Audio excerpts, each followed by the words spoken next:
Hello, Lamphere. It's Mr. Chapman, 8th grade social studies teacher, athletic director, department chair, web coordinator, coach, and author. That's right. Get it? That's right. Okay, I guess we won't put comedian on that list just yet, but I am a dad, so you got to admit that was right on for a dad joke. Anyway, I wanted to talk to you today about being an author. I don't want to say it's effortless, but it is easy to do if you truly enjoy writing.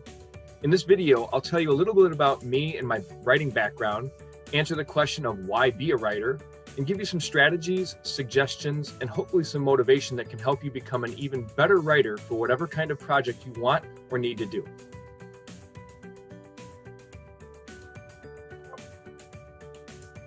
Okay, so a little bit about me. ELA was always one of my best subjects in school. Little secret, science and social studies, the two subjects I teach, were actually my lowest grades in school. I mean, they were decent, but they just weren't as good as my math or ELA classes. In elementary school, I always loved when we did journal writing, or free writes, as they were called. Any topic I wanted to write about, whatever was on my mind or opinions I wanted to express, I could. And I have a pretty vivid imagination and a liberal vocabulary, so that's what made writing even more fun. My friends and my teachers would always volunteer me to read my writings, even the ones I didn't think were very good. Fast forward to high school and a teacher who I didn't like. I didn't like her because she pushed me to go beyond my limits and out of my comfort zone. She refused to accept B work from me because she knew I could do better. And she was right.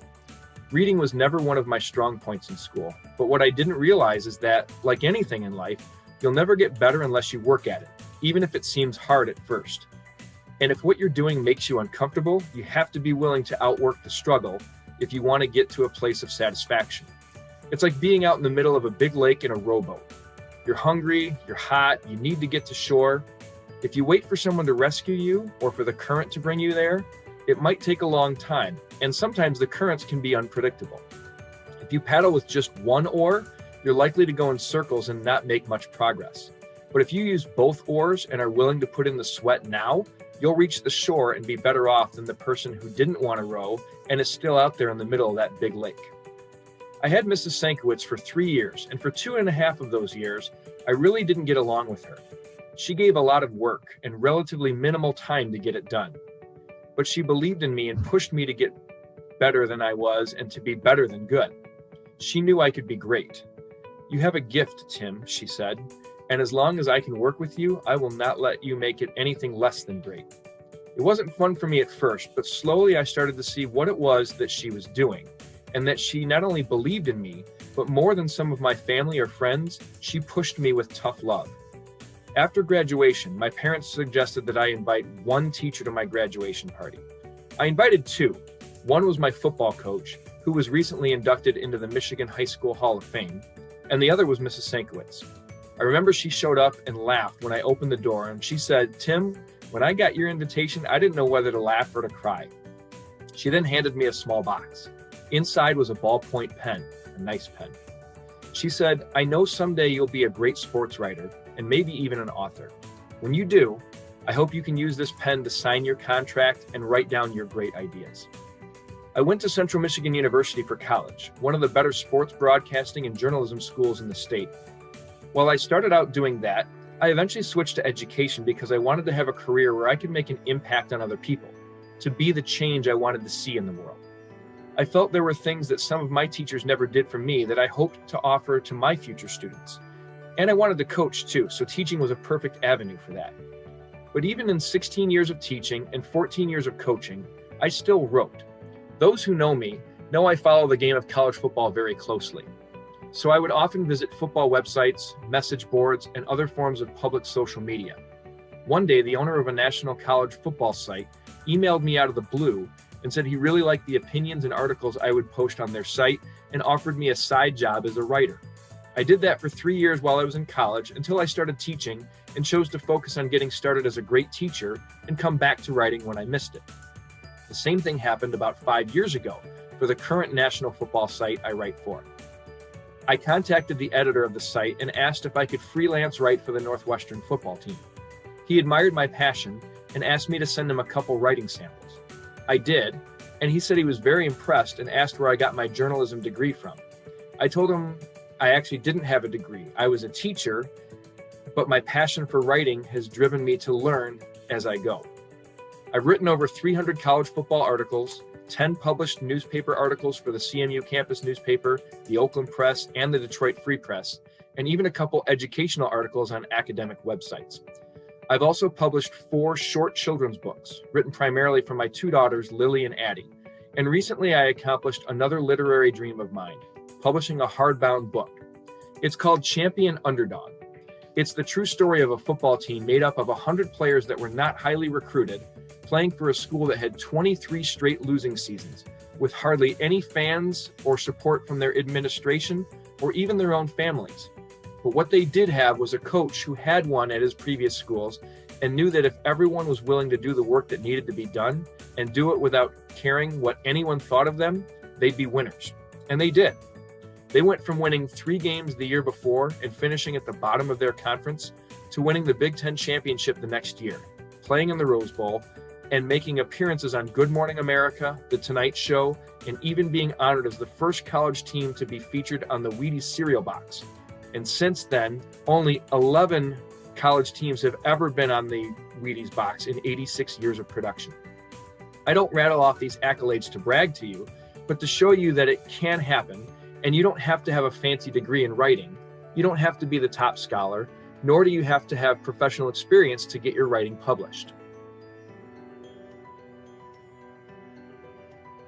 So why be a writer? Being a writer is one of the best jobs you can have, and I really don't even like calling it a job.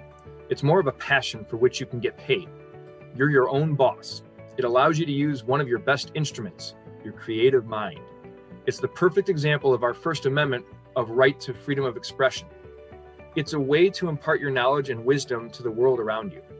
Think of how many times you've had a good idea and thought, I wish somebody were here that I could tell this to. Well, writing is your way to do that, and you can spread those good ideas to literally thousands. And if you think that nobody cares about what you have to say, or that what you think isn't important, I'm going to respectfully tell you that you are wrong. You're wiser than you think.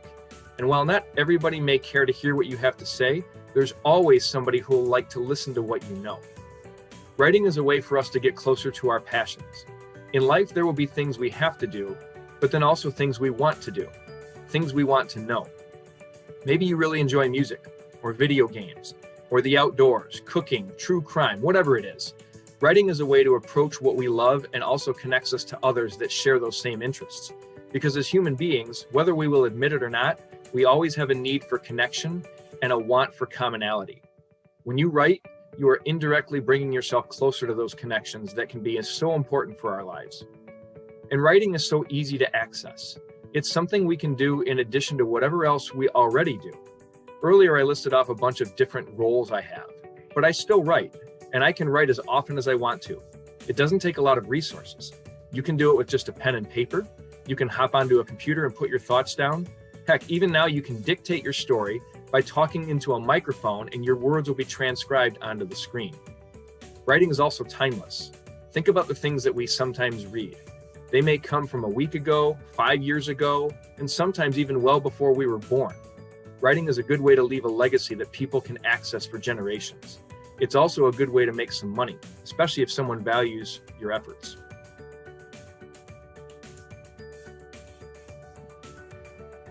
So you want to be a writer. Here's some suggestions, tips, and encouragement. Some things that you could take with you and even use right now in your ELA classes. First, write what you love and write what you know. Many of my mentors have told me, don't think, just write. Ernest Hemingway once said, there's nothing to writing. All you do is sit down at a typewriter and bleed. It's a metaphor, of course, because where does your blood come from? Your heart. Good writers bring what's in their heart onto the screen or on paper. Even if you're given a topic to write about, you can still put your own twist and interesting perspective on it. Think about food. Not everyone's recipes are the same. I never liked potato salad growing up until I learned that I could change some of the ingredients and add some things to it that are to my liking. And now I make the world's best potato salad. Just ask Miss Krolchek. Second, draft, proofread, and be ready to edit. Have at least 2 others look over your work. Be ready to edit, revise, edit again, revise again, and continually add what's needed to make your writing recipe taste great. Think of your favorite video game or song, movie, sports team, whatever. The designers or artists or actors and athletes, they have to do something again and again and cut, revise, do it again, and try to fix it to make it even better, even if it's going from good to great. Almost every one of the products you use and enjoy have been through several different versions and drafts before it was ready to be sold or presented to you. And why did they do all of that? Because they wanted you to think their song or movie or product was the best out there. You paid for it and you talked to others about how great it is. So the work they put in was totally worth it. Next, have humility. This means that you understand that you don't always know everything and your work won't be perfect the first time. Practice and be open to rejection as well as ways to handle any rejection. Thicken up and don't take rejection and failure as final. Use it to make your work even better. There will always be critics for anything you do, but believe in the story you want to tell. The story that I wrote about in my book, Champion Underdog, had already been told in 6 different other books, as well as hundreds of articles and specials on ESPN and other sports media outlets. But I had a different way of telling this great story. I had a vision of how I wanted this story to be told.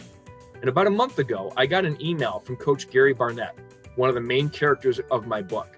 He lived this story and was at the heart of it all, but he told me after reading my account of his story, he was speechless and felt bad that he couldn't put into words just how impressed and how grateful he was by me telling my story this way. He said this was by far the best account he'd ever read, and that includes the book that he co-authored. Later on a Zoom call with ESPN, they were talking to him about this team, this story that happened 25 years ago, and he started the meeting by holding up my book and saying to everyone that this was the best book on his team he'd ever seen and that they all should get a copy. I had no part in this meeting, and he didn't have to say that, but that's how much of an impact my book had on him. It was about my belief in the story I wanted to tell, and it truly made an impression. Next thing, read. Keep reading. Read anything. It helps you with your knowledge of the world around you and before you, while also improving your vocabulary and your grammar and structure. By this, I mean when you're reading, your eyes are training your brain on how to write formally and how to be structurally sound in your literature. Next, talk to yourself. Talk in the shower, when going for a walk or a run. Talk to yourself in the car. I know it sounds odd, but the more you do this, the more you get work with using your words and putting them into a productive pattern, which you can then put into your writing. Next thing, get used to using a thesaurus.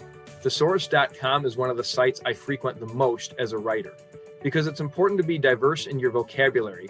And while we might know a lot, we don't always have the list of words mentally ready for us to use. A thesaurus does, so use it. Finally, and this is really important, don't plagiarize. It's stealing. And not only will it discredit you, but it may also get you into legal trouble. Borrow all you want, get inspired by others, adapt the great things people have already done, but don't copy it and try to use it as your own. It can cost you your time, money, and maybe even a part of your future. Look, we're all writers. Whether you're sending an email or a text, writing an important message to get the attention of someone important, coming up with jokes, commenting on products, or even writing an article or a book, writing is something we all can do.